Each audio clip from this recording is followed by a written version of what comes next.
হাওড়া সদর বিজেপির ডাকে প্রতিবাদ মিছিল ও অবস্থান বিক্ষোভ হাওড়া ময়দানে। পুলিশের সঙ্গে ধস্তাধস্তি, রাস্তা অবরোধ। শুভেন্দু অধিকারীর ওপর হামলার প্রতিবাদে এই অবস্থান বিক্ষোভ অবরোধ তুলতে গেলে বচসা শুরু হয় পুলিশের সঙ্গে। পাশাপাশি বিক্ষোভ শুরু হয় পুলিশকে ঘিরে। রাস্তায় বসে পড়ে বিজেপি কর্মীরা, এমনকি কুশপুতল দাহ করা হয় মুখ্যমন্ত্রীর। পুলিশকে সাথে হাওড়া সিটির পুলিশ যা আছে কমিশনার সবাইকে বলে দেওয়া হয়েছিল যে আমরা শান্তিপূর্ণ আন্দোলন করব।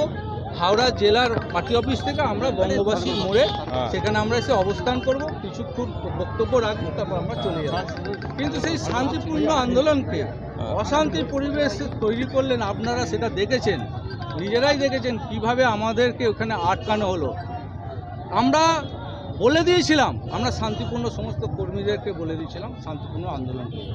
কিন্তু যারা আইন মানেন না, যাদের আইন রক্ষা করার দরকার, সে আইনের রক্ষক আজকে ভক্ষকে পরিণত হয়েছে পশ্চিমবাংলার সমস্ত জেলায়।